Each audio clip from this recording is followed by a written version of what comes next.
Praise the Lord, shalom to all of you. मसीह यीशु में आप सबकी सलामती हो अज़ीज़ बहन भाइयों। मैं पास्टर इमरान मुल्क माल्टा से आज फिर आप सबकी खिदमत में हाज़िर हूँ मेरे अज़ीज़ों। और जैसा कि हर रोज़ हम खुदा की हज़ूरी में आते हैं और एक नया वादा सीखते हैं मेरे अज़ीज़ों, आज भी हम खुदा के हज़ूर में खुदा के कलाम मुक़द्दस में से एक नया वादा सीखेंगे। आज 12 फरवरी 2021 है और हम जानते हैं कि हमारा खुदा वादों का सच्चा खुदा है मेरे अज़ीज़ों। जितने वादे उसके हैं वो सब के सब हाँ के साथ है और हमेशा खुदावंद जो है वो अपने वादों में पूरा उतरता है, वो कभी भी इंसान से जो है वो दस्तबरदार नहीं होता। सो आइए मेरे अज़ीज़ों आज का हवाला नोट कर लें। पैदाइश उसका 13वां बाब है और उसकी 14वीं और 15वीं आयत है। मैं एक दफ़ा फिर बोलूँगा ताकि आप नोट कर लीजिए। पैदाइश उसका 13वां बाब उसकी 13वीं और 14वीं आयत जो है वो हम पढ़ेंगे, देखेंगे इसके खुदा के कलाम मुक़द्दस में से। Hallelujah, praise the Lord, praise the Lord. आइए मेरे अज़ीज़ों खुदा के कलाम मुक़द्दस की तरफ बढ़ते हैं।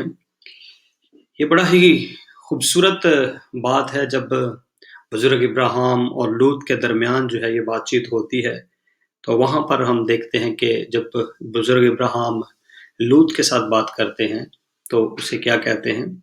खुदा के कलाम मुक़द्दस में लिखा है, आइए पढ़ते हैं। लूत के जुदा हो जाने के बाद खुदावंद ने इब्राहिम से कहा कि अपनी आँख उठा और जिस जगह तू है वहाँ से शुमाल और जनूब और मशरक़ और मग़रिब की तरफ नज़र दौड़ा, क्योंकि ये तमाम मुल्क जो तू देख रहा है मैं तुझे और तेरी नस्ल को हमेशा के लिए दूँगा। आमीन। मेरे अज़ीज़ों हम जानते हैं कि जब बुज़ुर्ग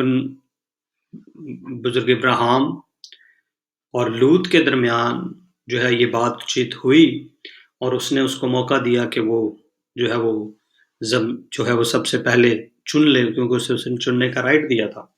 तो उसके बाद खुदा ने जब बुज़ुर्ग इब्राहिम से बात की तो खुदा ने उन्हें क्या कहा, ये हमने भी पढ़ा है। आइए हम आगे बढ़ते हैं खुदा के कलाम मुक़द्दस की तरफ। मेरे अज़ीज़ों ये बड़ा ही यादगार एक मौका था और उसकी एक ख़ास बरकत जो है, इब्राहिम ने एक ख़ानदानी झगड़े को आपको पता है ख़त्म किया।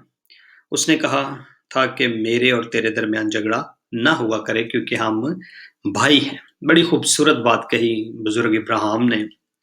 ये पैदाइश 13वें बाब की 8वीं आयत में हमें मिलता है। चुनांचे उसको वो बरकत मिली जो सुलह कराने वालों के लिए मखसूस है।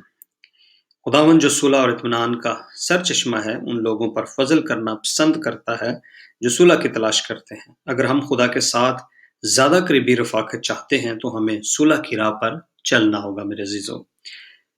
जैसा कि इब्राहिम ने किया। इब्राहिम ने अपने करीबी रिश्तेदार से बड़ा फ़राख़ दिलाना सलूक किया और उसे बेहतरीन ज़मीनें चुन लेने का मौका दिया।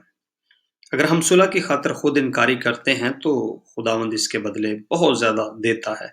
इस अहद की बख्शिश के बायस हमें अनगिनत और लामहदूद बरकतें हासिल होती हैं।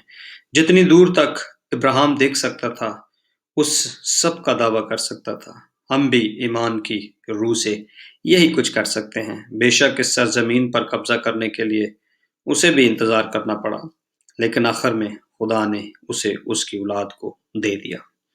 सारी चीज़ें हमारी हैं। जब हम खुदावंद को खुश करते हैं तो वो हमें मौका देता है कि अपनी नज़रें हर तरफ दौड़ाएं और देखें कि सब चीज़ें हमारी हैं, हाल की हों या इस्तकबाल की, और हम मसीह के हैं और मसीह खुदा का है। Praise the Lord. खुदावंद आप सबको बरकत दे मेरे अज़ीज़ों। बड़ी खूबसूरत बातें हमने इसमें से सीखी और पढ़ी हैं। आप जानते हैं जैसा कि बुज़ुर्ग इब्राहिम ने सुलह की खातिर उसे कहा कि मैं और तुम दोनों भाई हैं, हमारे दरमियान झगड़ा अच्छी बात नहीं। तो मेरे अज़ीज़ों मैं उन लोगों के लिए भी, बहन भाइयों के लिए ये कलाम जो है वैसे चैलेंज के तौर पे छोड़ता हूँ कि आपके दरमियान, आपके ख़ानदानों में, आपके घरों में, बहन भाइयों के दरमियान, पेरेंट्स और बच्चों के दरमियान झगड़ा नहीं होना चाहिए। हमें हमेशा खुदा की ताबेदारी करनी चाहिए। यीशु को अपनी ज़िंदगी मिले। खुदावंद कहता है कि इंतकाम लेना मेरा काम है। इसलिए मेरे अज़ीज़ों सुलह की तरफ कदम बढ़ाएँ, जिस तरह बुज़ुर्ग इब्राहिम ईमानदारों के बाप ने किया और वो बहुत ही बाबरकत हुआ। खुदावंद आप सबको बरकत दे, आपके घरानों को बरकत दे। God bless you all.